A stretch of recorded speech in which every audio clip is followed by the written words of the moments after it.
Olá, pessoal, seja bem-vindo ao nosso canal Reflexões Analíticas. E nas quintas-feiras nós estamos desenvolvendo o tema da psicoterapia espiritual. E dentro deste contexto, a gente procura em nosso canal aqui nas quintas-feiras trazer aquele assunto, aqueles temas que nos auxiliem no processo de autoconhecimento, que a gente vai aí trazer aquelas informações que nos auxiliem a fazer algumas reflexões sobre nós, as nossas posturas, as nossas atitudes, os nossos comportamentos, enfim, trazendo aquele material que nos propicie esse trabalho que necessitamos realizar sobre nós mesmos de transformação. Creio que todos nós, se voltar o olhar para si mesmo, irá constatar, irá verificar que nós carecemos de algumas mudanças até em profundidade acerca de alguns comportamentos que nós temos, de algumas atitudes, pensamentos, sentimentos, posturas. Enfim, precisamos fazer uma reavaliação geral das nossas vidas.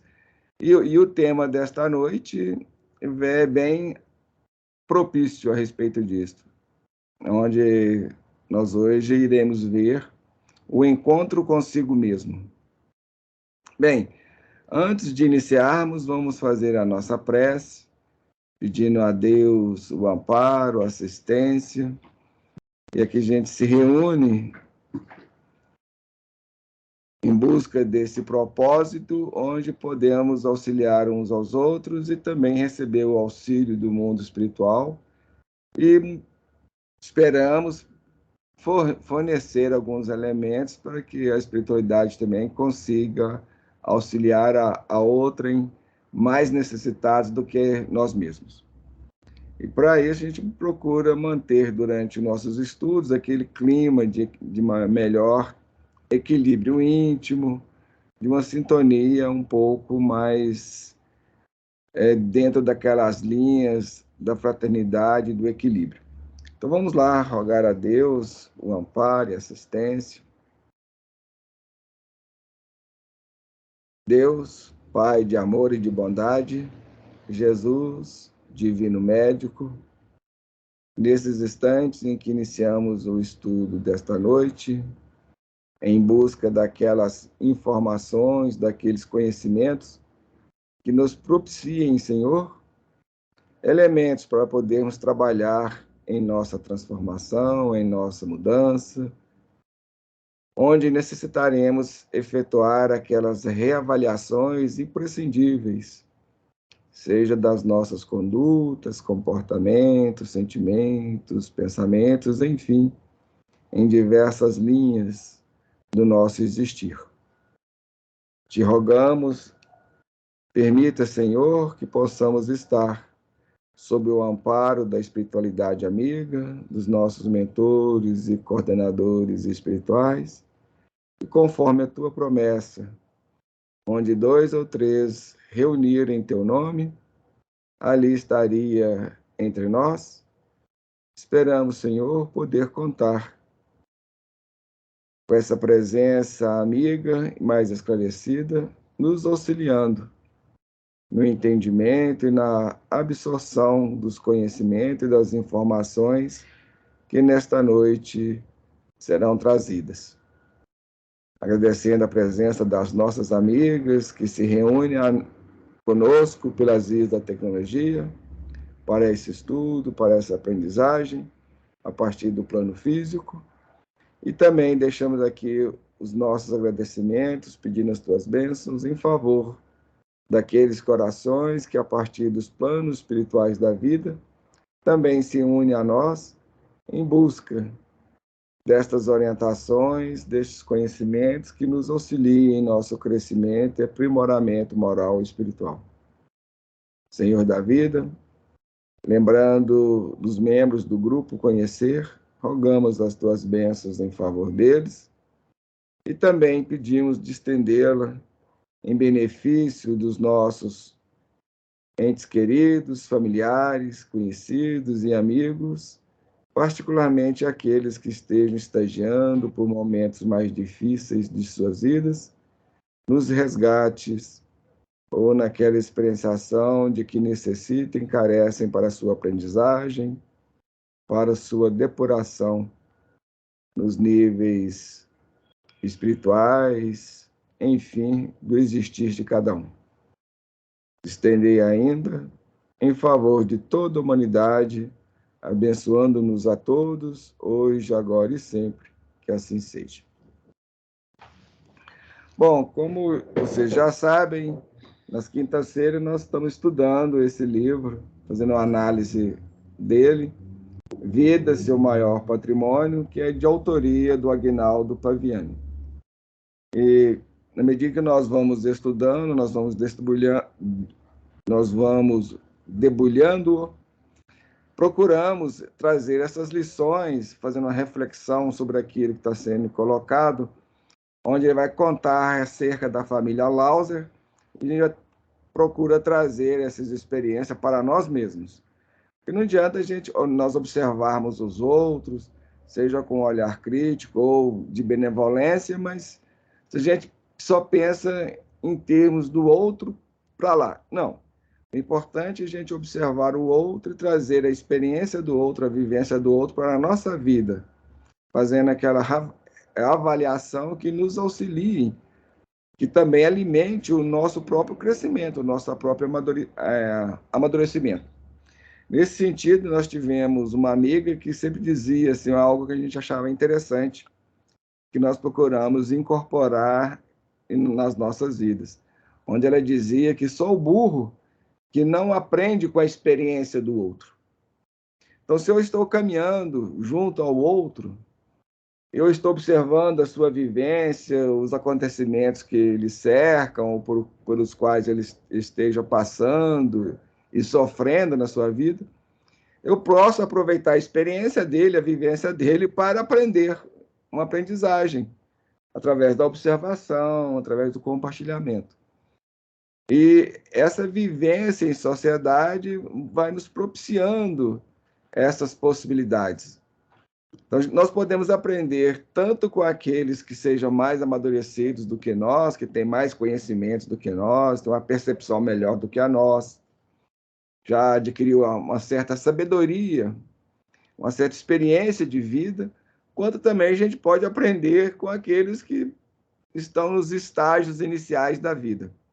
E é interessante que os grandes sábios da humanidade já apontavam isso há muito tempo atrás, né, muitos séculos atrás, falando, principalmente nas linhas do Zen budismo, em particular, eles sempre diziam que nós podemos aprender com tudo, com o soprar do vento, com o balançar das folhas da árvore ao sabor da brisa, com um pôr de sol, com o voo de um pássaro, com o cantar de uma ave, com o mugido de algum animal, esse tipo de coisa assim. Eles sempre colocavam isso, os mestres zen budistas.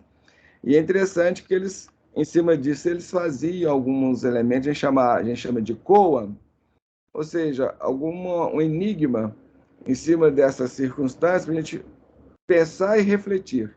E através desses enigmas a gente aprende na meditação, na reflexão, em cima dessas frases que são colocadas, a gente também aprender acerca de nós mesmos. Bastante interessante. Bom, um aviso antes de nós começarmos propriamente o estudo, e nós estamos pensando lá no canal do YouTube, Reflexões Analíticas, fazer uma renomeação dessa série de estudos que nós intitulamos com a tag Vida. Então, a gente pensou em colocar assim, Vida, alguma coisa, no 1, 2, 3, fazendo uma numeração, facilitando para aqueles que querem retomar lá desde o início, para acompanhar tanto a história da família Lauser quanto as nossas reflexões, terem aí uma facilidade maior de poder seguir a sequência aí. Essa é a nossa proposta, talvez a gente faça isso por esses dias aí, dando aí um auxílio maior. Bom, então vamos lá. Nós estamos no capítulo 4 deste livro, conflitos familiares, onde nós estamos vendo os conflitos que ocorrem entre os membros da família Lauser. E hoje nós vamos ver um trecho que nós intitulamos Encontro Consigo Mesmo. E é um trecho bastante interessante, onde muitas vezes vai nos levar naquela situação, naquela condição de necessidade de a gente fazer uma reavaliação das nossas posturas, das nossas atitudes. E a gente tem que ficar atento para não se projetar nem melhor do que somos e nem também pior naquelas linhas que vai nos levar a uma certa depressão, uma certa tristeza, um certo desconforto. Não, nós temos que sermos pés no chão. Encarar o nosso piso evolutivo. Então, ver o nosso estado, ver a nossa condição, aceitá-la, admiti-la, porque só assim nós poderemos trabalhar na sua mudança. Porque se a gente nega o que é aquela história, a pessoa que não se reconhece como doente não tem necessidade de procurar um médico. Assim como no tempo de Jesus, aqueles que não se viam como aleijados, como cegos, coxos, ou seja, necessitados, não procuravam Jesus. Não sentia necessidade disso. Estava confortável dentro da sua condição, exceto aqueles que sentiam nos comportamentos do Mestre, de Jesus, uma ameaça à sua existência, ao seu status quo, vamos assim dizer, de uma forma mais ampla. Então, se eles sentiam ali uma ameaça, eles procuravam para sondar, fazer uma sondagem, fazer uma verificação do que eles poderiam fazer para debelar aquela situação ou dar um jeito naquela situação, não permitindo que a sua própria situação fosse ameaçada de alguma forma. Então, tem esses dois lados. Quem procurava ele era aqueles que se viam em necessidade ou aqueles que se sentiam, de alguma forma, ameaçados pelos ensinamentos dele, do nosso mestre. Bom, então, vamos lá ao trecho de hoje. Enquanto isso, nós vimos lá que a filha e a neta do Ernestino, ela tentou suicídio.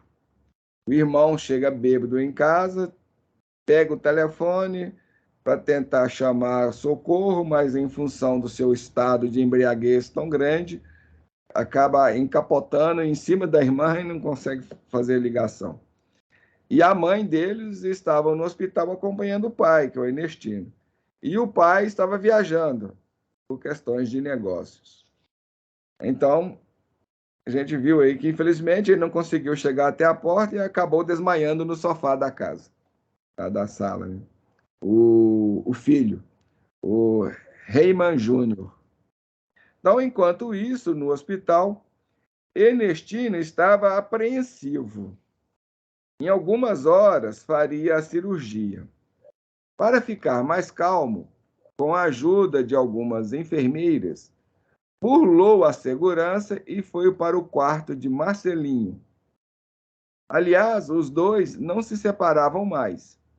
Havia nascido uma linda amizade entre os dois, sem falsidades nem jogo de interesses, apenas uma amizade sincera. O senhor está com medo, Ernestinho? Já te disse para não me chamar de Ernestinho. Não fica bem. Tenho quase 90 anos. Sou um ancião. Você não respondeu a minha pergunta. Em outros tempos, eu diria que não. Mas depois de passar esses dias neste hospital, descobrir que tem uma doença tão grave, depois de algumas conversas com sua tia, e depois de conhecer você, posso dizer que estou com medo. Tem medo de morrer, Ernestinho? Não sei se tenho medo de morrer ou de viver. Minha existência foi longa. mas de repente me deu uma sensação de vazio. Fico pensando que realmente construí de concreto. Minha tia falou que o Senhor construiu muitas coisas. Não falo desse tipo de construção, Marcelinho. Falo de amizade, amor, ternura, sentimentos. O Senhor não tem amigos? Até ter o piripaque, achei que tivesse, mas apenas 2 deles vieram me ver.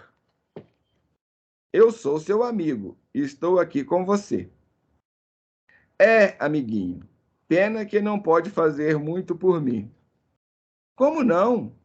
Ernestinho, vou orar e pedir à minha mãezinha e meu paizinho, que estão lá com Deus, no céu, que ajudem você. Ernestino se emocionou novamente com o carinho daquela criança, que ele aprendera a amar em tão pouco tempo de convivência. Despediram-se e ele voltou para o quarto. O anestesista chegaria em pouco tempo.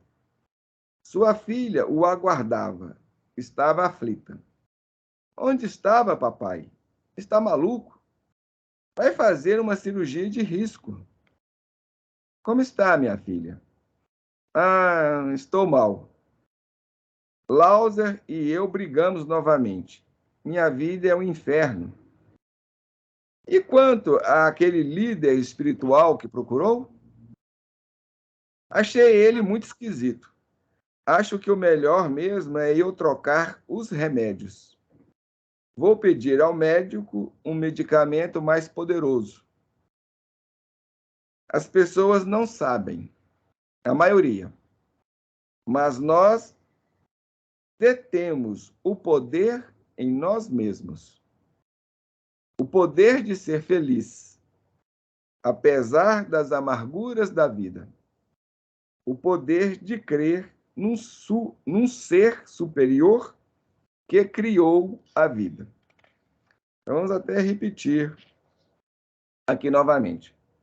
As pessoas não sabem, a maioria, pelo menos, né? Mas nós detemos o poder em nós mesmos.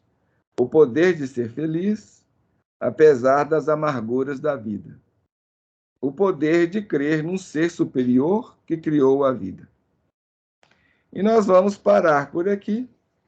E na semana que vem nós continuamos um trecho que nós intitulamos Deus nos ajuda sempre.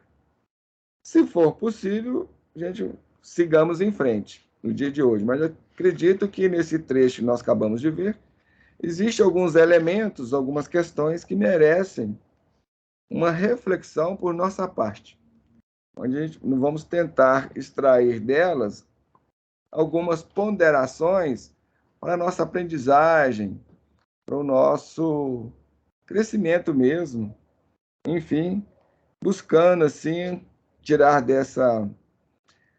desses trechos ou dessa narrativa aquelas informações que nos vêm a saciar as nossas necessidades de conhecer, de mudar, de melhorar, o que nós consideramos assim interessantes.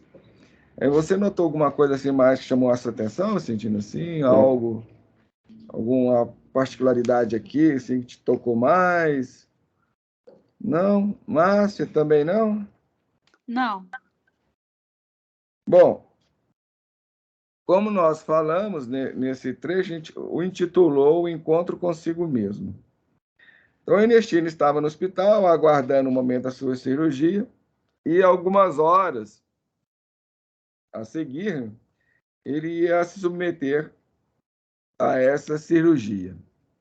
E ele não estava conseguindo ficar calmo, estava se sentindo meio ansioso aí e tal. Aí, uma tentativa de superar esse momento de insegurança, de ansiedade e talvez até de outras emoções, ele procurou seu amigo Marcelinho, foi uma criança que ele encontrou no hospital e surgiu a partir dos dois ali uma amizade até bonita entre eles, porque não tinha assim que jogo de falsidade nem de interesses, mas apenas uma amizade sincera. Então, nesse trecho aqui tem algumas coisas que podemos ponderar. Primeiro, essa questão desse encontro que a gente fala acerca de si mesmo. Muitas vezes a gente passa a vida desapercebido de fazer ou ter ou desta necessidade de encontrar consigo mesmo. Isso, se alguém comentar isso para a gente, acha isso até meio absurdo, meio sem sentido. Ué, eu estou sempre encontrando. Quer dizer, se sou eu, por que eu tenho que encontrar comigo mesmo? Eu sou eu, já. A pessoa não entende muito isso. Mas há sim uma necessidade da nossa parte de a gente fazer esse encontro consigo, porque muitas vezes, o que significa isso? Significa que a maior parte das pessoas, elas não param para voltar o olhar para si mesmas, para se ver, para se observar, questionar as suas posturas, os seus comportamentos, as suas atitudes, os sentimentos que elas alimentam, os pensamentos que elas vão aí movendo recorrente na sua mente, etc. Ou seja, uma série de coisas que as pessoas não param para reavaliar, para pensar ou analisar. Elas não se preocupam assim, que todos nós temos um modo de ver a vida, de entender a vida, todos nós temos uma interpretação acerca das coisas, como observamos, como absorvemos os acontecimentos. E muitas vezes a gente vai passando por tudo isso aí, sem se preocupar em fazer uma análise, em se questionar. Será que a forma como eu vejo a vida está correta? É a melhor? As minhas atitudes, os meus comportamentos, como é isso? Eles são bons, são ruins? Ajudam no meu amadurecimento? Eu tenho necessidade de amadurecer? Como é que eu lido com as minhas emoções? Como é que eu vejo ou eu penso acerca das pessoas, das coisas? É o melhor, não é? As pessoas não têm, pelo menos a maioria, não tem esse tipo de preocupação. E esses questionamentos, todas essas ponderações, elas são importantes. Elas são importantes, porque é a partir dela que a gente podemos chegar a alguma conclusão e concluir se necessitamos de uma mudança, de uma transformação ou não. Obviamente, acredito que qualquer um de nós que, em se reavaliando a si mesmo e tudo acerca de si, a pessoa vai chegar à conclusão da necessidade de uma mudança. Porque não acredito que não tenha ninguém na vida que seja feliz com tudo que é, ou que vivencia, ou que passa, ou com a sociedade, ou com tudo. Existem vários pontos de insatisfação, ou não, mas mesmo assim, a gente vivenciamos momentos de injustiça, de conflitos, de dificuldades, de problemas. Muitas vezes você pensa, mas por que isso? Por que dessa forma? Por que eu me vejo impactado deste modo, desta maneira? Porque a vida apresenta tantas injustiças aparentemente. Essas injustiças que nós observamos na vida, elas são aparentes. Isso deriva e decorre do fato de nós não enxergarmos o todo, o conjunto. A gente só enxergamos uma faceta, algo limitado, estreito. Como a gente não consegue vislumbrar o todo, isso é igual àquela situação. Se nós estivéssemos no alto da montanha olhando, a gente veria toda a paisagem. Mas como nós encontramos no sopé da montanha, lá no meio da selva, a gente só consegue observar a paisagem que está à nossa volta, que está próximo de nós e particularmente diante de nós, porque nem o que está atrás a gente enxerga. A gente só enxerga aquilo que está à frente. E isso por diversos fatores, por N razões e motivos. Porque se a gente tivesse um estado melhor de consciência, de atenção, de lucidez, a gente conseguiria ampliar um pouco mais a nossa visão e, pelo menos, enxergaríamos aí 180 graus, né? Mas nem isso a gente consegue.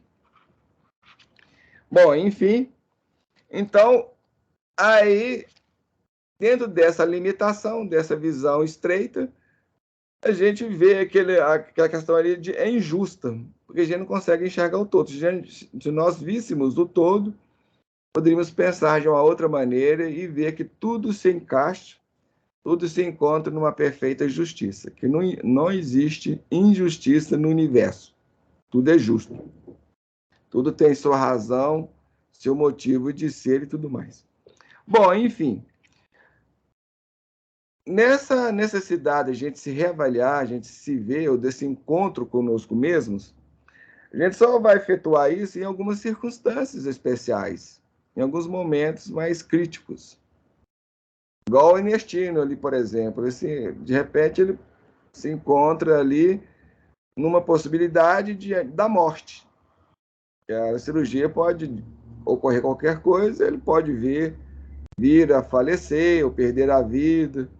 Então, naquele momento, dentro daquela circunstância grave, ele começou a fazer uma reflexão acerca da sua vida. Do que construiu, do que não deixou de construir, do que ele alcançou, deixou de alcançar. Então é isso que nós vemos nesse diálogo entre ele e Ernestino.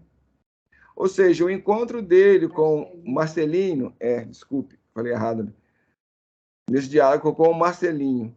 Então, o encontro dele com Marcelinho, com a tia do Marcelinho, levou ele a começar a ponderar, a pensar, a refletir acerca da sua vida e de tudo aquilo que ele construiu ou não, de tudo que ele conquistou ou não, de tudo aquilo que ele valorizou e que muitas vezes estão nos terrenos das ilusões, dos enganos, daquelas coisas passageiras. E nós fazemos a mesma coisa. Então, no momento de uma morte de um ente querido, ou de uma coisa, de alguma circunstância, de algum momento mais grave da nossa vida, que a gente para fazer isso. E muitas vezes a gente faz isso por um certo tempo, passa o impacto daquele momento, mormente, por exemplo, se no caso de morte, por exemplo, passou aquele período ali de luto, a gente esquece de tudo, esquece do que pensou, esquece, é como se não tivesse existido, infelizmente. A gente não dá um enfoque, não dá um valor maior para esses momentos e para essas circunstâncias. Às vezes a gente conhece alguém que vai nos falar determinadas coisas, fazer determinadas pontuações ou ponderações, que nos leva a fazer algumas reflexões. Aí a gente para reavaliar, para pensar, para olhar a nossa vida, e a gente, de repente, constata que, nossa, às vezes eu não sei de nada. Nossa, quanta coisa a aprender. E, olha, tinha essa forma de ver, essa forma de pensar, e estava errado, não estava correto. Olha, a pessoa me apresentou uma maneira que é bem mais interessante do que a minha, de entender a vida, ou de observar a vida, entender Deus, seja o que for. E às vezes a gente dá aquele sentimento assim de angústia, de depressão, aquele sentimento assim de que, às vezes, de tempo perdido. Não, o que eu fiz da minha vida? Poderia ter sido de outra forma. Isso, até antes de nós iniciarmos os estudos, a gente estava até conversando um pouco sobre isso. As nossas amigas estavam comentando, a gente se eu soubesse lá atrás o que eu sei hoje, talvez teria agido de uma outra forma, como me comportar de outra maneira. Isso ocorre. Bom, mas a gente não deve se prender a esses sentimentos que não são assim edificantes. Eles podem até ser um estupim para nos auxiliar a gente a tomar aquela decisão de mudar. Não, peraí, então eu vou aproveitar o momento e vou me levantar, a gente agir mais como filho pródigo. levantar-me-ei e irei ter com meu pai. Então, o sofrimento para ele estava tão denso, tão assim. Aí ele tomou essa decisão. Então, é isso que a gente tem que fazer. E nós não podemos ficar aquilo que eu falo sempre, chorando sobre o leite derramado, porque você ficar lamentando o leite que derramou, não vai te auxiliar, não vai nos auxiliar. Então, esse estágio de remorso, ele não é construtivo. Muito pelo contrário, ele nos mantém na situação que a gente se encontra ou até empeora, porque a gente pode abrir quadros mais graves de depressão, ou seja, quadros mais graves a níveis emocionais, mentais e espirituais. A gente pode abrir uma brecha no campo espiritual em função da minha alimentação, daquela angústia, daquele remorso, para uma influenciação espiritual prejudicial. A gente pode causar um maior desarranjo emocional caindo naqueles quadros de depressão, por exemplo. Então, a gente tem que tomar cuidado com esse momento. É um momento que é necessário, que a gente tem que passar por ele. Faz parte do caminho. O que eu não posso fazer é me perder nele, porque ele pode acabar, em vez de ser uma porta para mim, se transformar numa armadilha. Igual aquela areia movediça. Aqui no Brasil a gente não conhece isso aí, mas em alguns países isso existe. E aí a gente pode ver isso em filmes, né? A descrição daquela areia movediça, a gente atola ali, e quanto mais gente mexe, quanto mais você tenta escapar, mais você afunda. Então esse quadro de remorso é um pouco isso. Mas não tem como eu alcançar o outro lado sem passar por essa areia movediça. Então tem que ter sabedoria para passar por ela. Por isso que quando eu vou encetar a minha caminhada, a minha jornada, eu tenho que me preparar.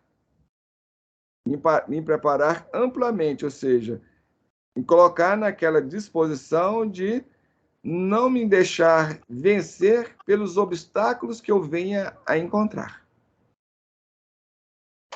Então, a gente tem que ter essa disposição aí, porque para a gente não ficar caído pela estrada, mas sim aonde Jesus vai falar da necessidade da perseverança. Ou seja, somente aqueles que perseveraram até o fim será salvo, que é exatamente essa situação, que muitos ficam pelo caminho, encontram obstáculo e desistem.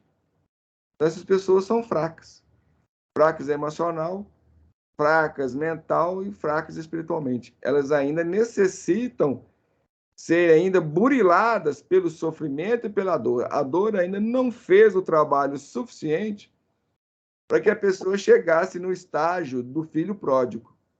Levantar-me-ei e irei ter com meu pai. Então a gente ainda está naquele estágio ainda de absorver os acontecimentos mais tristes, mais difíceis. A gente está naquele momento ainda de esmurrar o aguilhão, como Jesus coloca para Paulo. Porque recalcitrais contra os aguilhões. Então, os aguilhões nos ferem, nos machucam, mas eles também são impulsionadores. Eles nos impulsionam para a gente avançar, para a gente prosseguir, para a gente seguir em frente. E a gente tem que aproveitar esse impulso para irmos, para tomar essa decisão de levantar-se e ir. Bom, um outro ponto aqui que ele elenca aqui, que nós também achamos interessantes, é aquele que fala: havia nascido uma linda amizade entre os dois, sem falsidades nem jogos de interesses, apenas uma amizade sincera. Isso é muito interessante. Muitas vezes a gente encontra alguém, gente assim, nunca viu antes pela frente, e pode nascer a partir dali uma amizade ou até uma antipatia, uma certa rejeição. Isso aí a doutrina espírita e a espiritualidade vai nos explicar muito bem. Isso tem as suas raízes em vidas anteriores, em questões mais complexas das nossas existências. Se nasce no terreno da afeição, da... Como chama isso? De afetividade? Não, é assim, da simpatia, né? Esse tipo de coisa assim. Esqueci a palavra mais adequada que eu queria falar. Não, você simpatiza com o outro. É afinidade, né? Sim, uma afinidade, mas nasce assim ali uma confiança. Você quer dizer? Uma simpatia, tem uma palavra mais adequada que agora... Bom, não importa. Vamos pegar simpatia. É isso. Nasce aquela simpatia espontânea, genuína. Você se conecta emocionalmente com o outro, você se conecta a nível de entendimento com o outro. Então, nasce uma amizade bonita ali.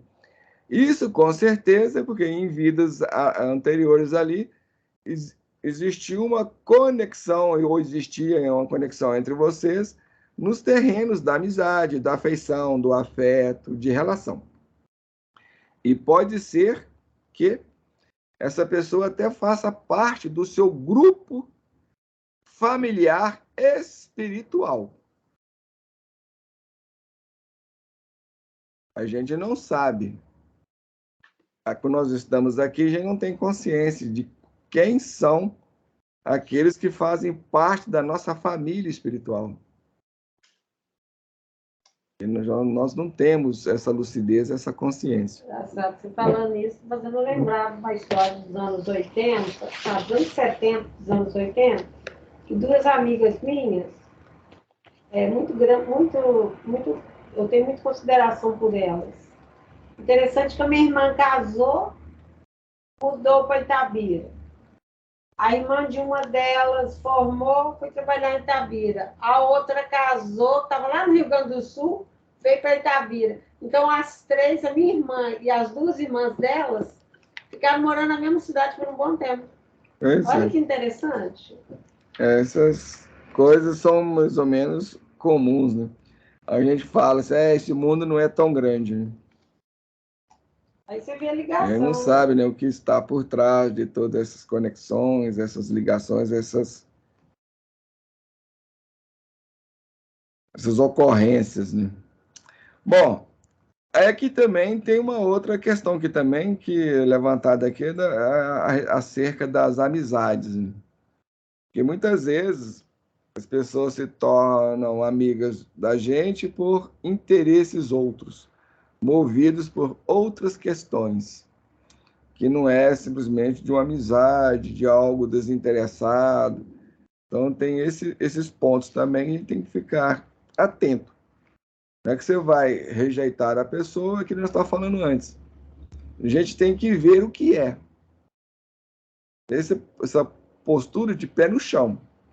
O que é, mas aí a partir disso é que eu vou saber agir. Não é que eu vou escorraçar o outro, se eu vejo que o outro está com interesse. E muitas vezes também o meu interesse se alia ao interesse do outro, né? Ou eles se complementam, então a gente tem que tomar cuidado. A gente não usar as pessoas por motivo que for. E também não se permitir ser usado. Mas atender a todos com cordialidade, com respeito. É isso que Jesus nos ensina, né? Bom, e aqui tem um diálogo entre ele e o Marcelinho, né? O Marcelinho pergunta para ele, o senhor está com medo? Aí ele vai chamar a atenção do menino e fala, não me chama de Ernestinho, porque não fica bem, já sou um velho, né? Tenho 90 anos, e você ficar me chamando assim não fica bem. Mas o menino deu pouca atenção para isso, continuou chamando ele de Ernestinho. E parece que com o tempo também ele pensou, deixa quieto, gente. Bom, aí ele vai falar, em outros tempos eu diria que não, mas depois de passar esses dias neste hospital, descobri que tem uma doença tão grave, depois de algumas conversas com a sua tia, depois de conhecer você, posso dizer que estou com medo. Ou seja, até esse momento, o Ernestino não tinha parado para se ver, para fazer uma reavaliação, fazer aquela retrospectiva de que todos nós carecemos fazer acerca de nós mesmos e das nossas vidas. Aí vivia saboreando aquilo que o dinheiro ou as possibilidades monetárias e materiais fornecem. Nós vimos isso lá desde o início. Tanto é que ele sofre esse ataque cardíaco, né, essa questão cardíaca, saindo de um restaurante onde estava se alimentando bem, porque ele era uma pessoa de posses também. Então, nós observamos esta questão. Aquilo que nós estamos falando no início, muita gente, a gente para pensar um pouco acerca de alguma coisa nessas circunstâncias mais graves, mais contundentes, que nos impacta mais. O grande problema e a grande questão dessa situação é que a maioria de nós, como a gente não tem aquela disposição de buscar, de aprender, de crescer, a gente não aproveita essas circunstâncias. Então, elas vêm, nos impactam, e naquele momento a gente para pensar acerca da vida e da morte, mas passa aquele estágio, aquele período, e eu volto ao que era. Ou seja, eu me adormeço novamente e volto ao meu automatismo de sempre. Esse é o grande problema. Então, aquelas pessoas já têm uma proposta de amadurecimento, de crescimento, de melhoria, já olha para o alto, em busca de algo maior na vida, ou melhor na vida, nós devemos aprender a aproveitar isto para a gente poder fazer aquele processo de alavancar o nosso crescimento, o nosso amadurecimento emocional, espiritual, psicológico. A gente tem que aproveitar esses momentos. Né? Aí o menino pergunta para ele, você tem medo de morrer, Nestinho? Aí ele deu uma resposta que eu achei muito interessante. Ele diz assim, não sei se tenho medo de morrer ou de viver. Esse é algo bastante interessante. Esse posicionamento dele, né? Essa fala dele. O que é mais difícil, viver ou morrer? O que é mais complicado? Continuar vivendo ou morrer? Muitas vezes a gente acha que morte é solução, mas isso aí advém de uma ignorância da nossa parte ou de tantas informações erradas e equivocadas que nos foi ensinado. O grande problema é que eu não posso culpar os outros, ou quem quer que seja, qualquer instituição, ou qualquer religião, por aquilo que me foi ensinado. Porque, veja bem, algo pode ter sido ensinado. Meus pais, por exemplo, me ensinaram muitas coisas. Mas na medida em que eu cresci, em que eu amadureci, eu tenho que começar a reavaliar a educação que eu recebi. Meu pai me ensinou isso, mas está correto mesmo? Tem muita isso é o melhor? Também que a gente tem que pensar nesse sentido aí que você está dizendo, as questões da época, porque às vezes para a época aquilo era verídico, igual a Terra Redonda. Então, o que acontece? A gente vai ver... A questão lá da Terra Redonda, né? Aí depois você vê que era um engano, mas para a época era válido. Porque era o que as pessoas acreditavam e achavam que era certo. O que a Vicentina está levantando é o seguinte, que existe um grupo de pessoas que não acreditam que a Terra seja redonda. Para elas, a Terra é plana. E esse foi um ensinamento já lá da Idade Média, ou até um pouco antes, apesar de que existem civilizações antiguíssimas que já sabiam que a Terra era redonda. Inclusive, os próprios povos indígenas, algumas culturas indígenas, inclusive da América e Mesoamérica, já sabiam que a Terra era redonda. E como? São coisas que ficam assim, meio sem resposta. Por exemplo, os maias mesmo sabiam que a Terra era redonda, que os planetas são redondos. Sabiam disso. E muitas informações. Como? Sem instrumentos, sem... Então, algo assim que fica um pouco sem resposta para a gente atualmente. A cultura egípcia, aquela cultura lá que eu falei, terrei a palavra lá, que eu falei lá, Mesopotâmia. Mesopotâmia. Os povos da Mesopotâmia sabiam que a Terra é redonda, então tem várias culturas que já sabiam disso, lá atrás. Mas aí, com o grego lá, Copérnico, lá, que foi falar que tudo gira em torno do Sol, a igreja divulgou essas questões. Não, Galileu não. Foi Copérnico que falava que tudo girava em torno da Terra, né? Galileu, exatamente, correto. O Galileu que falou que a Terra girava em torno do Sol. Desculpa, falei errado. Copérnico falava que tudo girava em torno da Terra, o Sol, as estrelas, o universo, tudo girava em torno da Terra. E a igreja adotou essa linha de raciocínio aí e dizia que a Terra era redonda, era plana. E os que falavam contra iam para a fogueira. Inclusive, o Galileu Galilei, quando falou assim, não, é o contrário, a Terra que gira em torno do Sol, ele teve que se desmentir e falar que a mentira era a verdade. Isso que o Vicente está falando. Então, pelo fato de eu falar que a mentira é verdade, não quer dizer que isso vai se tornar verdade. Não tem jeito. Não tem como eu transformar a mentira em verdade, por mais que eu imponha isso sobre os outros, que eu obrigo os outros a aceitarem isso, ou que eu convença os outros a aceitarem isso. Verdade é verdade, pronto. E ela é imortal e vai prevalecer. Em algum momento, todos nós vamos nos deparar com a verdade, com a realidade. Então, muitas vezes a gente acredita em coisas equivocadas, em coisas erradas, e quando a gente começa a ver, a gente começa a falar, nossa, né, o que eu acreditava estava errado, não era muito certo, ou pelo menos agora, hoje, eu aprendi algo que está, pelo menos, melhor do que aquilo que eu acreditava.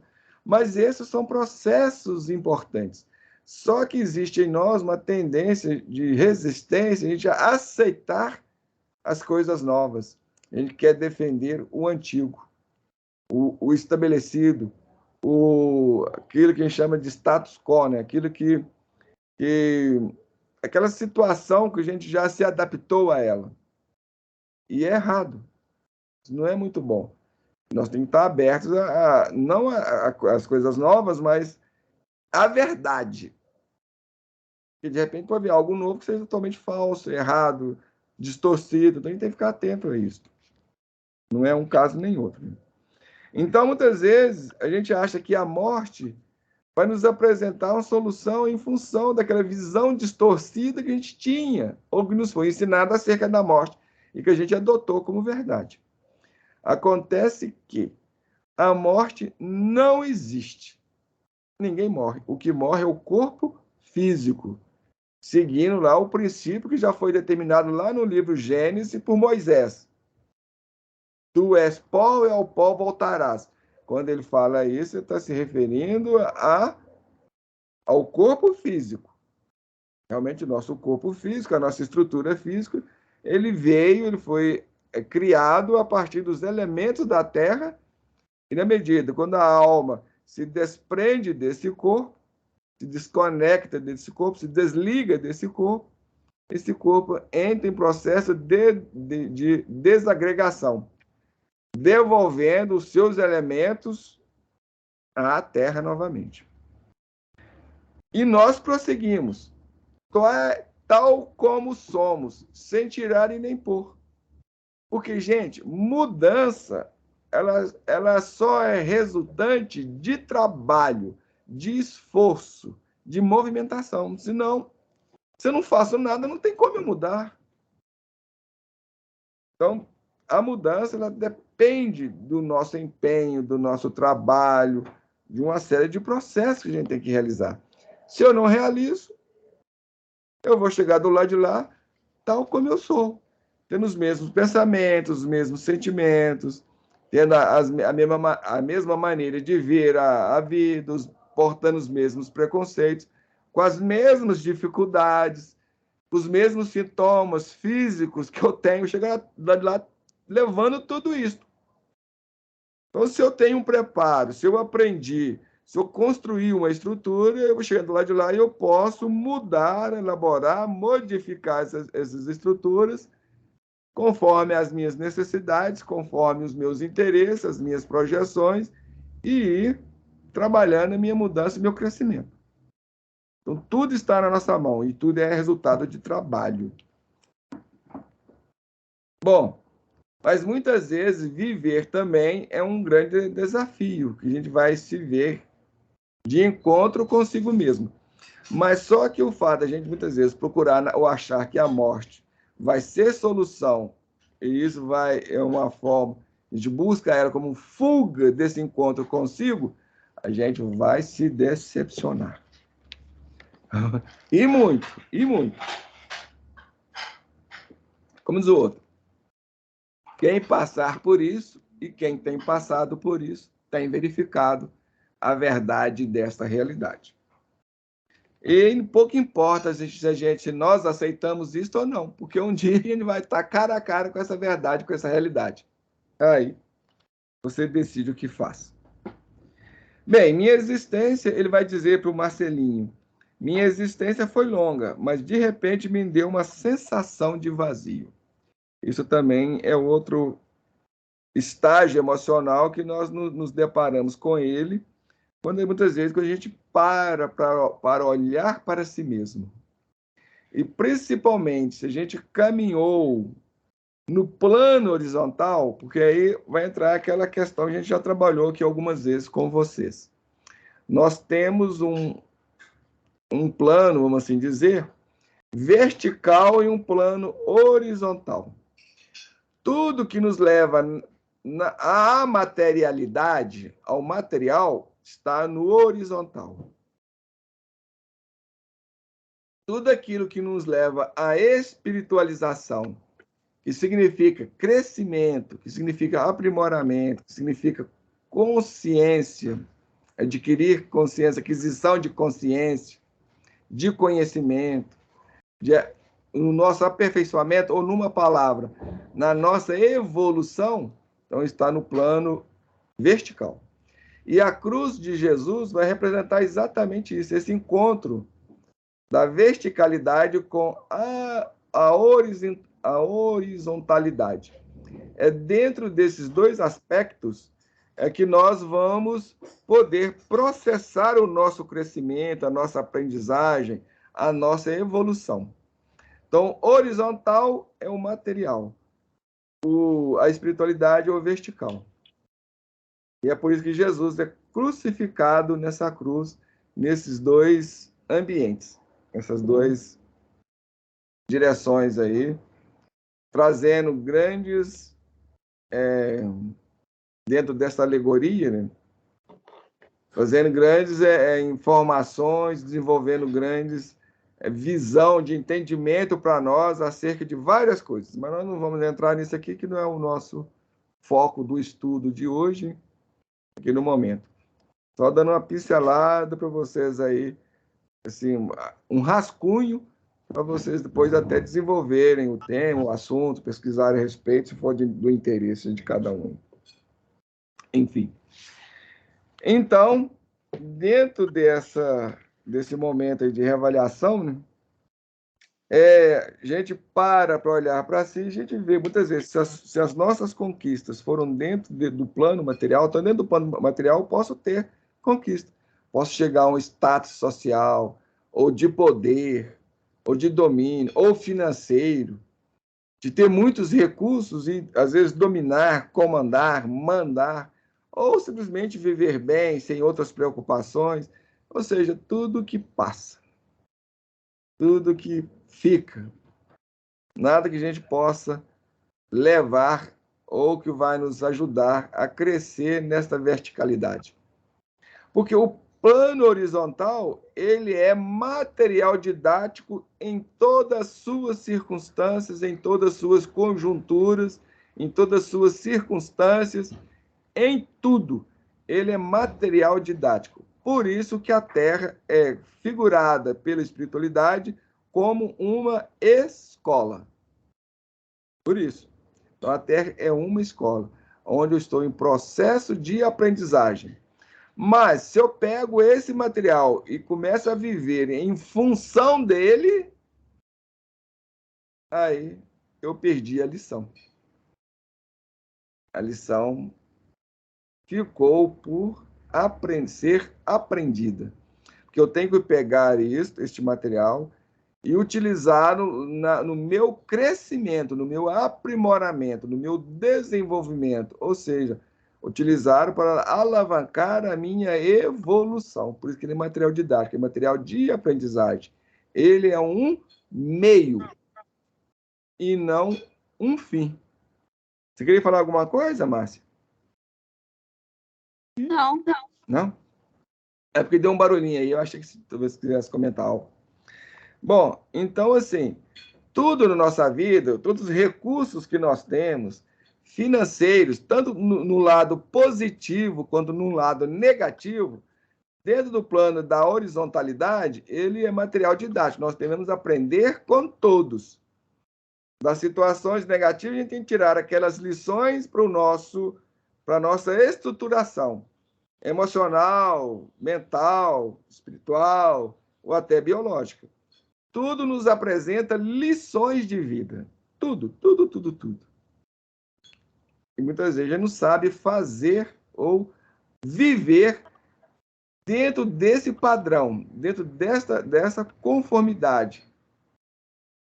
Aí nós perdemos as lições. Então a gente passa pela vida como se não tivesse vivido.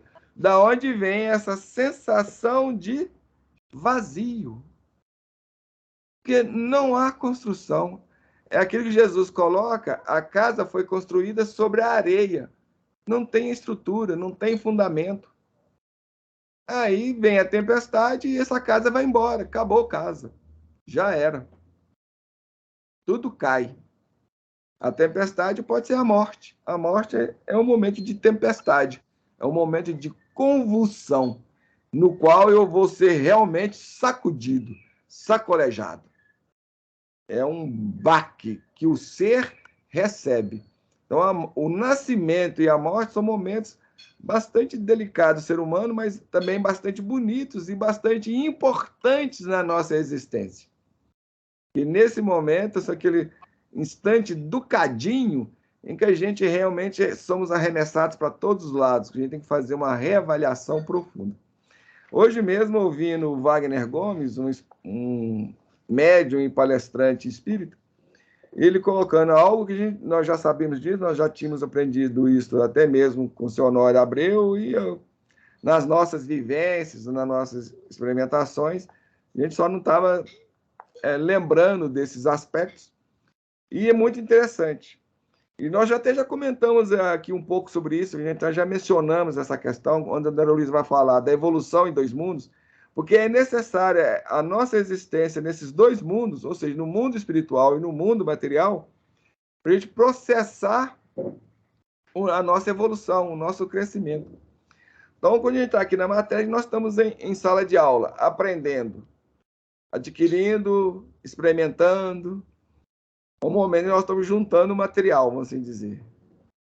Quando a gente volta para o plano espiritual, é o momento da digestão, de digerir, deglutir ou ruminar tudo isso. Então, o momento no mundo material, no mundo espiritual, é o momento de a gente fazer e efetuar essas reflexões. Só que isso, gente, não precisa estar lá ou aqui.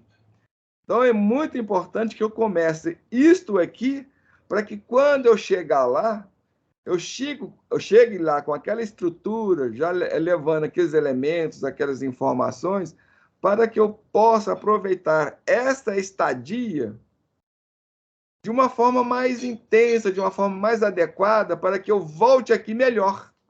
Eu retorne aqui numa condição, numa situação melhor de crescimento e aprendizagem.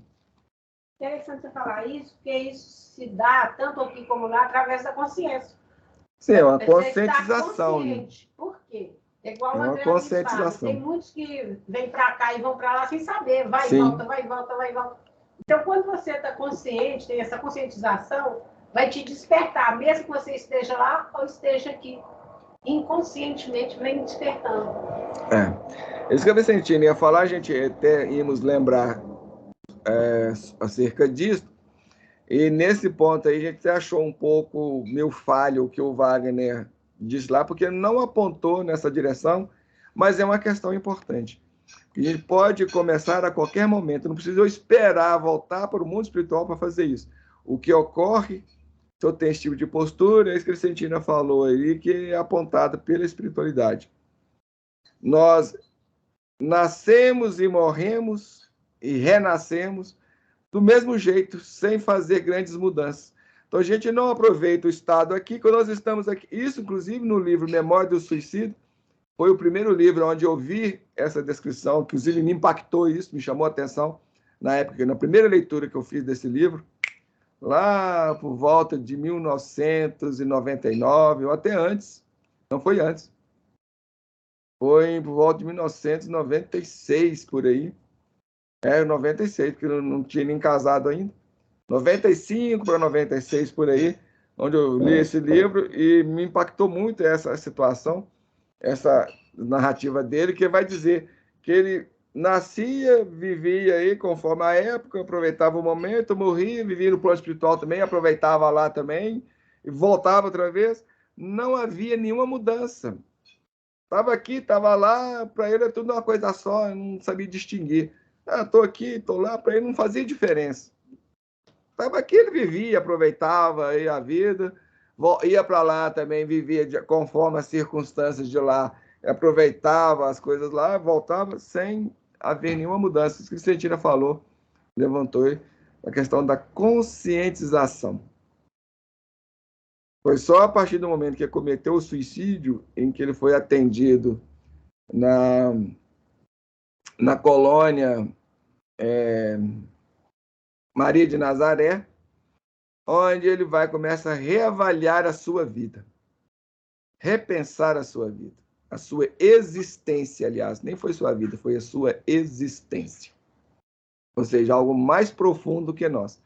Mas nós, como não estamos no plano espiritual, não dá para a gente avaliar a nossa existência, mas nós podemos começar a avaliar a nossa vida, que é uma base para isso. É uma base para essa avaliação existencial. Nos dá uma base nessa direção. Então é importante, porque se eu começar a fazer essas mudanças aqui, começar a entender, compreender, eu posso começar a me estruturar. E por menos que eu faça aqui, existe a possibilidade de eu voltar para lá, para o mundo espiritual, um pouco mais diferente. Porque se eu não fizer nada, eu vou voltar para lá igual. Eu posso incorrer nesse risco de não saber aproveitar essa estadia no mundo espiritual, que é um mundo, é um estado que nos vai dar mais potenciais e mais possibilidades da gente avançar no campo do entendimento, da compreensão, da nossa evolução. Mas se eu chegar lá adormecidos, tanto quanto nos encontramos aqui, a gente perde essa possibilidade de aproveitar esse momento que a gente vamos estar na pátria espiritual ou na erraticidade. Erraticidade porque é um momento temporário também. É um estágio temporário, tal como aqui. Aqui nós estamos temporariamente. E lá nós vamos ficar também temporariamente. Enquanto a gente não conseguir elaborar em nós a salvação. Ou aquele estado, aquela condição que eu não preciso mais reencarnar. Mas isso é longo. Então, voltando aqui à nossa questão, quando a gente vive nesse plano espiritual, a gente pode se deparar com essa sensação de vazio. E não vamos esperar para a gente retornar para a pátria espiritual para sermos impactados, porque lá a gente vai ser impactado à força, em vista da circunstância que a gente vai se ver ou se encontrar, que aí não tem escolha. Eu fui jogado, eu fui lançado nessa situação, nessa circunstância. Porque eu vou me ver sem nada. Eu vou me encontrar com as mãos vazias. Porque o dinheiro já não tem mais significado, não tem mais sentido.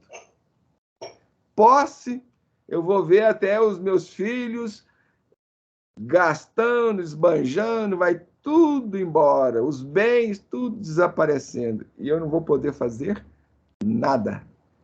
Aí eu vou me deparar com essa sensação de vazio, mas pelas forças das circunstâncias. É melhor eu caminhar de uma forma consciente para isso, caminhar com meus próprios pés. Porque aí, nesse processo, eu estou elaborando uma estrutura emocional e psicológica, espiritual, para encarar essa realidade. É diferente. Bastante diferente. Bem, e aqui a gente vê o decorrer desse diálogo exatamente isso. Ah, mas espera aí, a minha tia falou que você construiu muitas coisas. Ele vai falar, não falo desse tipo de construção, Marcelinho. Eu me refiro à amizade, o amor, a ternura, sentimentos, que são aquelas questões, aqueles valores ou aqueles elementos, ou tesouros que eu vou levar para o lado de lá. E isso que vai perdurar. As afeições que eu construí. Se as afeições que nós construímos são verdadeiras, que no início vai falar das falsas amizades, não é? Pois é. Então tem essa questão. A minha afeição pode ser que não tenha profundidade. Uma dessas questões que a gente pode falar, citar, e eu gosto muito desse exemplo, é mãe e filho. A mãe muitas vezes acha, eu amo os meus filhos, tenho um amor por eles, morro por eles. Mas isso pode ser muito mais movido pelas questões biológicas hormonais, porque faz parte do arquétipo da mulher esses laços, esses elos com a cria, até para que a cria sobreviva. Então, é algo mais a nível da instintividade do que de concretude. Um exemplo para a gente ver isso claro é o seguinte. Tem uma psicóloga chamada Anete Guimarães, que também é espírita, que trabalha muito isso. Eu acho muito legal ver esse trabalho que ela faz em cima dessas questões da afetividade. Muitas vezes a gente acha que tem um amor e não tem. Aqui eu já falei 1000 vezes aí já, que o nosso amor não é amor. O nosso amor é egoísmo. A gente pega esse egoísmo, transveste ele de amor e quer vender isso aí para os outros. Aí nós enganamos os outros, somos enganados e vice-versa. Então, tomar cuidado com isso.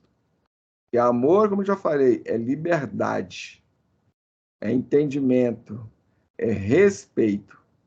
Se a pessoa é ciumenta, tem posse, isso não é amor. Isso é egoísmo. E às vezes até doença. E até doença, porque controle é algo doentio. Quem quer controlar o outro é doente. É um doente emocional ou psicológico, ou até espiritual. Quer escravizar o outro, quer que o outro seja seu escravo. Escravo dos seus desejos, dos seus interesses, dos seus quereres, dos seus apetites, carnais ou não. E não entra no campo da afetividade, né? Pode entrar no campo emocional. O outro tem necessidade de que o outro goste dele. Mas isso é loucura. Amor não se impõe. Ele é natural. E ele liberta o ser amado. Ele não escraviza o ser amado. Então vamos ter cuidado aí, que a gente não sabe ainda, nós não conhecemos o que é amor.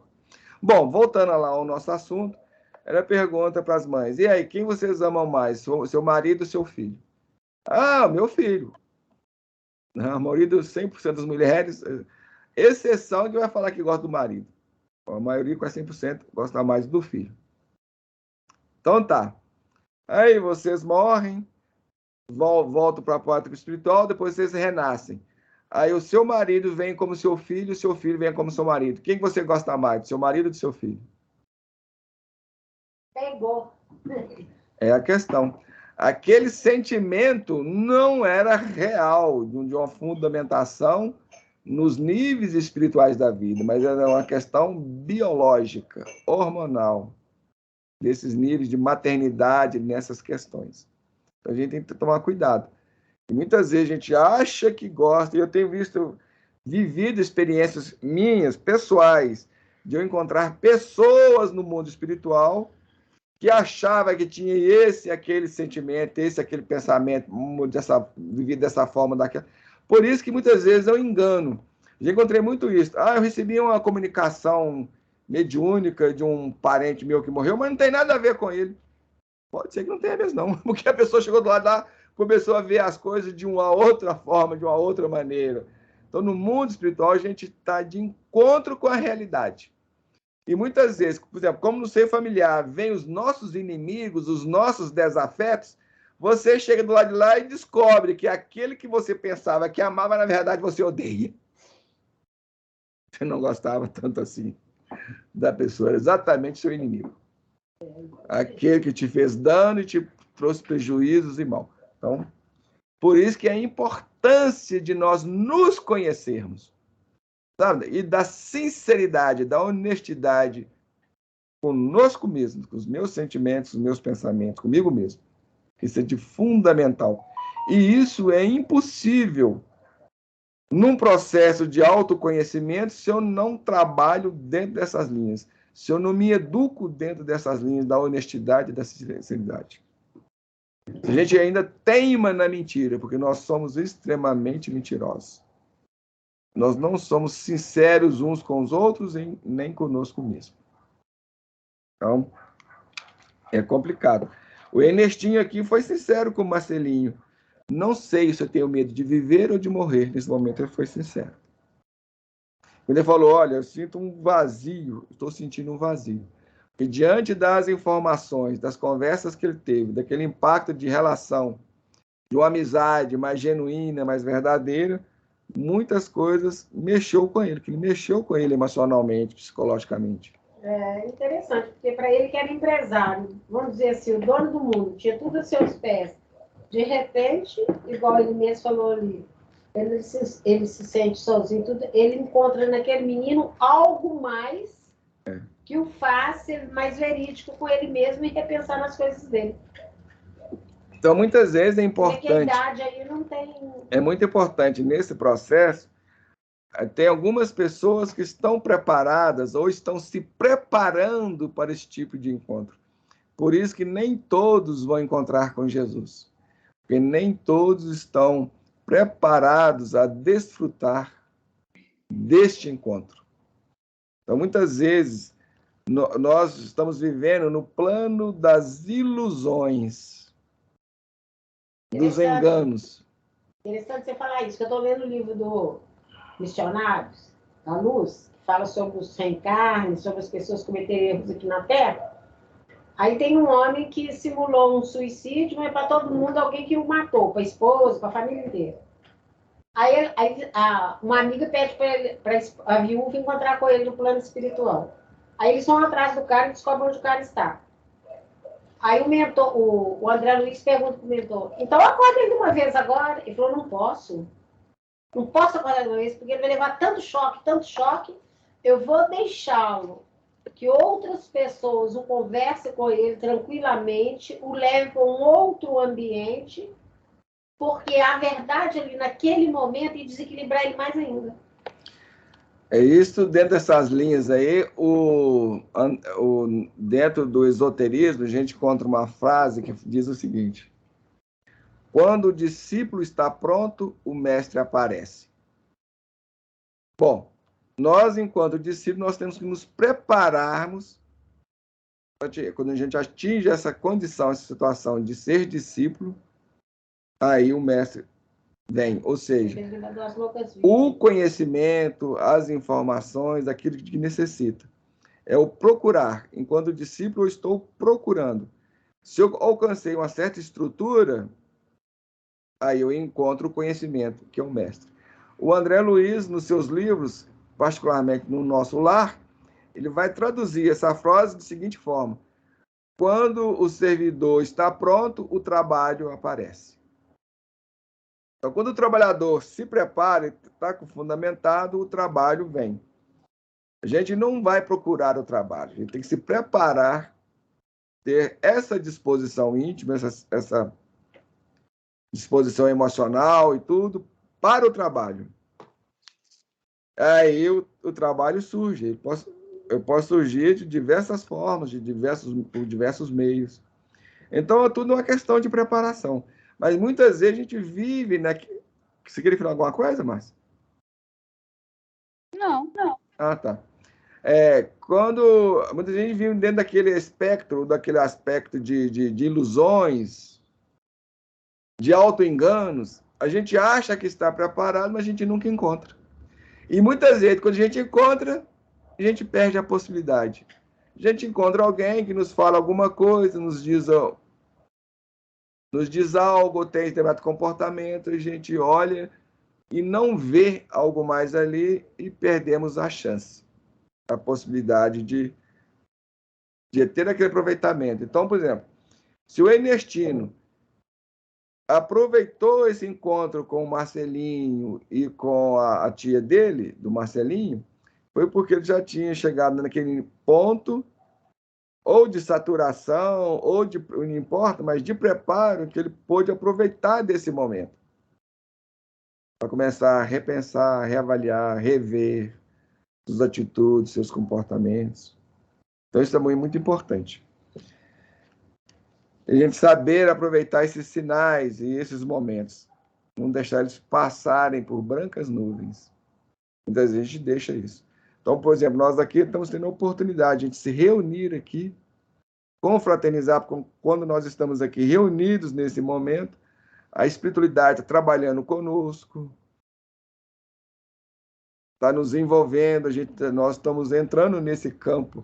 Por isso Jesus vai falar, quando 2 ou 3 estiverem reunidos no meu nome, ali estaria no meio deles. Ou seja, está distribuindo em benefício de todos nós. Aí muitas vezes a gente não valoriza isso. Lembrando que a ajuda da espiritualidade é muito intensa, a gente nem imagina, né? Pode ser algum órgão da gente que está com alguma deficiência, um mal-estar orgânico, físico, emocional, e ela libera aquelas energias, né? Então, o Allan Kardec vai trabalhar isso nas suas obras, né, como a comunhão de pensamentos, a importância dessa relação, desses momentos. Isso é importante. Bom, aí no outro trecho aqui, para nós finalizarmos, no final já, ele retorna para o seu quarto no hospital e ele encontra a sua filha, a Julieta, que estava lá até aflita, porque não sabia onde que o pai estava. Ela faz uma reprimenda para ele, ele releva aquela situação ali e pergunta para ela, com tranquilidade, como você está, minha filha? E ela vai... estou mal. Muito mal. Mal. Laus e eu brigamos novamente. Minha vida é um inferno. É interessante, a gente não para pensar, para ver, para analisar, para ponderar, que a nossa vida é aquilo que nós fazemos dela. Isso está em nossas mãos, gente, mudar a minha vida. Ou até a forma de ver as coisas, de abordar as coisas, de relacionar. Então, por que eu me permito ser desrespeitado? Antes de tudo, eu tenho que ver que eu desrespeito os outros. Então, o primeiro ponto é começar a trabalhar dentro dessas linhas. Vou procurar não desrespeitar mais os outros. Que eu trabalhando dentro dessas linhas, eu começo a trabalhar o meu autorrespeito. Esse é um processo, uma via de mão dupla. Se eu trabalho o meu autorrespeito, eu vou começar a trabalhar também o respeito para com o outro. Porque Jesus vai falar, amar o próximo como a si mesmo, ou a ti mesmo. Porque se eu não me amo, eu não tenho como amar o outro. Se eu não amo o outro, também não tem como eu me amar. É uma via de mão dupla. Eu trabalhando numa direção, vou estar trabalhando na outra. O problema é que muitas vezes o meu trabalho não é trabalho, é apenas uma fuga, ou apenas uma ilusão, é apenas uma desculpa, apenas uma justificativa. Ou seja, dentro dos patamares, dos terrenos da mentira, da ilusão, do engano. Se for nessa horizontalidade, não há mudança. A mudança só ocorre quando é na verticalidade. Porque a mudança na horizontalidade, ela é ilusória, ela não é real, ela não tem fundamento. Lá na frente, ela vai deixar aquele sabor ou aquela sensação, aquele sentimento de vazio. Tudo na horizontalidade deixa esse sabor e sentimento de vazio. Já na verticalidade, não. A gente sente aquela estrutura, aquela paz interior. E essa paz, ela é indestrutível. Não tem nada fora de você que consegue destruí-la. Agora, se ela é mentirosa, se ela é na horizontal, aí qualquer coisa pode destruir sua paz. Um momento de conflito, alguém que não te tratou tão bem, qualquer coisa. Sua paz vai beralhar, porque ela era ilusória. Não tinha sustentação, era vazio, neblina, pluma, vento, fumaça. O que é real perdura, é duradouro, é indestrutível. Por isso que a verdade é indestrutível. Não importa o que você faça para destruí-la, você não consegue. Você consegue adiar o seu encontro com ela, jogar para frente. Pode viver na ilusão. Mas, em algum momento, em algum instante, você vai estar de cara a cara com ela. Não tem jeito. Pode demorar, pode ser que ocorra aqui 10 anos, 20 anos, 30 anos, 100 anos, 1000 anos, 1 milhão de anos. É por conta de cada um de nós. E é por isso que ele vai encerrar esse trecho dizendo: as pessoas não sabem, a maioria... antes de a gente comentar isso, ela vai falar, o pai dela pergunta, no Ernestino pergunta para ela: e aquele líder espiritual que você procurou? Ela diz: não, achei ele muito esquisito. Ele veio com uns assuntos lá, sabe, que não me agradou, não. Eu acho melhor mesmo eu trocar o remédio. Então, vou pedir o médico um medicamento mais poderoso. Essa atitude de Julieta é a nossa atitude no dia a dia, a todo momento. Ou seja, nós estamos sempre tentando buscar nas circunstâncias externas, no mundo externo, a solução para as nossas questões. Mas essa solução ela só advém da nossa interioridade. Por quê? Por exemplo, os ensinamentos de Jesus, ele é uma solução para nós. As orientações que ele deixou, as informações que ele passou, o conhecimento que ele trouxe, que ele deixou aí registrado por aí, através dos apóstolos e tudo mais, através dos evangelhos. Eles são solução. E está fora de nós. Então, eu posso encontrar esses conhecimentos, essas informações, mas elas não vão fazer diferença nenhuma. Por quê? Se eu não elaborar, se eu não digerir esse conhecimento, se eu não mastigar, se eu não ruminar esse conhecimento, procurando vivenciá-los, colocá-los em prática, então eles não conseguem produzir a transformação, as mudanças de que nós carecemos. E esse trabalho é íntimo, é na nossa intimidade, é no nosso interior. Então, fora de nós, não existe pílulas mágicas, não existe pílulas de Matrix, ou qualquer remédio que vai dar solução para nós. E a solução que até pode vir do mundo externo, eles são paliativos, não são curativos. Eles curam momentaneamente. Então, Jesus mesmo curou muitos, mas isso aí é paliativo, é momentâneo. Tanto é que ele sempre falava, sempre disse a todos que ele curou: vai e não peques mais, porque isso é momentâneo.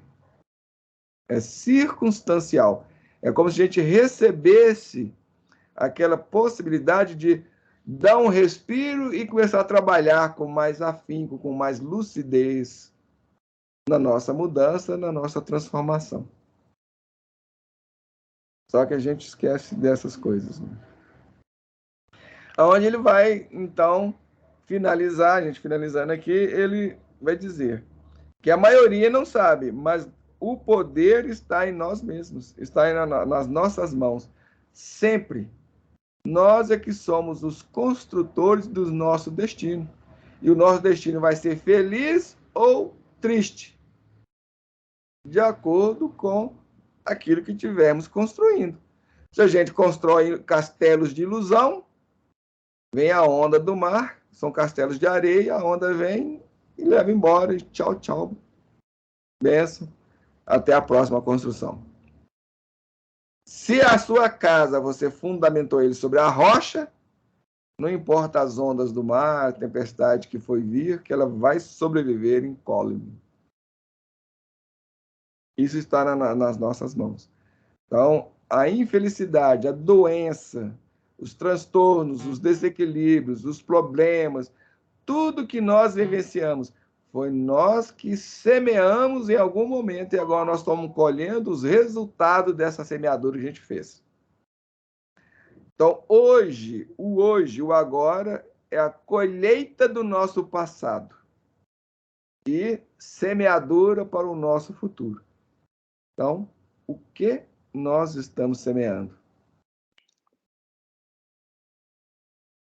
A gente finaliza deixando essa pergunta aí para todos nós. Lembrando que o poder, como ele fala aqui, o poder de ser feliz, apesar das amarguras da vida, o poder de crer num ser superior que criou a vida, tudo está nas nossas mãos, dependendo de nós. Nós somos os construtores da nossa felicidade ou da nossa desgraça. Isso corre por nossa conta e está em nossas mãos. A cada instante, a cada momento, eu estou semeando. Então, se uma pessoa grita comigo, qual é o tipo de semeadura que eu vou fazer? Semeadura de compreensão, semeadura de entendimento, semeadura de discórdia, de tentar entender o outro, compreender o outro, ajudar o outro, isso é ser fraterno, é ser caridade. Isso é ser caridoso.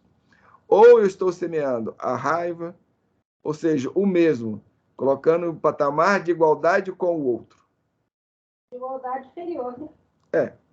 Estou me nivelando por baixo, igual ou de modo superior.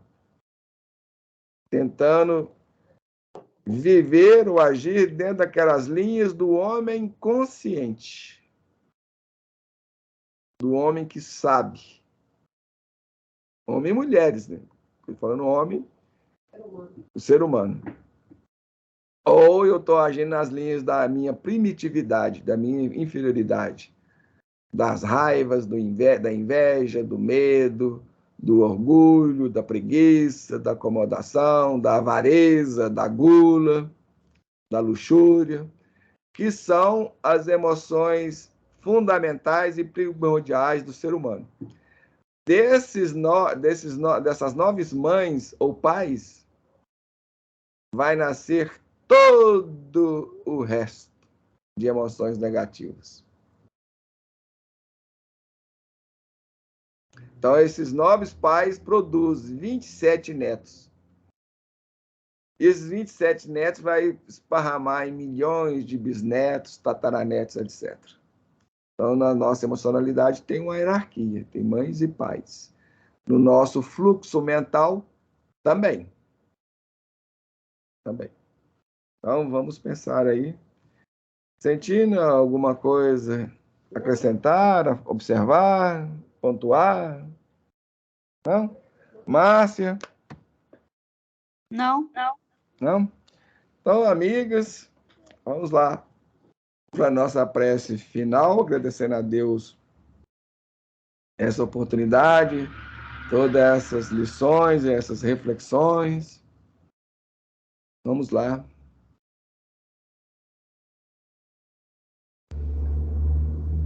Deus, Pai de infinito amor e justiça, Jesus,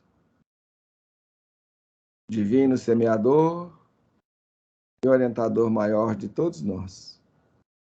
Nesses instantes, ao finalizarmos mais estas horas de reflexões, de ponderações, neste encontro em que nos reunimos pelas vias da tecnologia, Te agradecemos, Senhor, todos estes recursos, todas essas possibilidades que se encontram ao nosso alcance.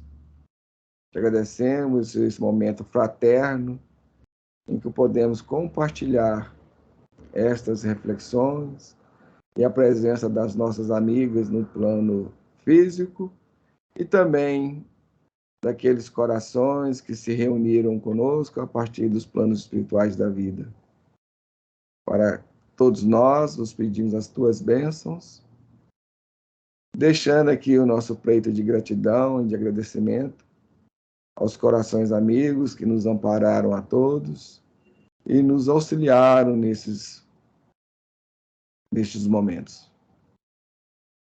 Te pedimos abençoar a Aguinaldo Paviani e todos aqueles que propiciaram de um modo ou outro que este livro, essas lições chegassem até nós.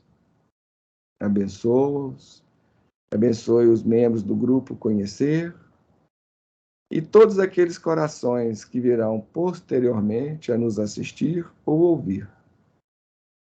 E todos nós, Senhor, em sendo envolvidos por tuas bênçãos, possamos aproveitar de todas estas dádivas que nos chegam de todas as formas e por todos os meios. Agradecidos por tudo, te pedimos, permaneça com todos nós, hoje, agora e sempre, que assim seja. Que assim seja. Meninas, muito obrigado, um bom final de semana, um bom fim de semana a todos e até a próxima. É interessante, estou lembrando que na hora da prece veio para mim que esses estudos acabam fortalecendo os nossos corações, que a gente não percebe no dia a dia. É. Verdade. Bom, então é isso. Boa noite a todos, boa noite, Márcia, Vicentina. Mas aí você viu, né? Porque por isso a gente conecta com a verticalidade, por isso que dá essa sustentação e esse fortalecimento. Nesses momentos nós estamos aqui, né, buscando essa verticalidade, né? É isso. Márcia, um grande abraço. Falou, obrigado Márcia, por até tudo. a próxima. Boa noite. Hoje é o último estudo do ano. Estamos encerrando aí o ano de 2023. É bom lembrar, desejo a todos aí uma excelente passagem de ano e que 2023 possa ser mais próspero para todos nós, principalmente nesse campo da conquista e do conhecimento de nós mesmos. É o nosso desejo a todos. Boa noite, Matheus. Boa noite, Márcia. Boa noite, Márcia. Obrigado a você. No mouse caiu. Tchau.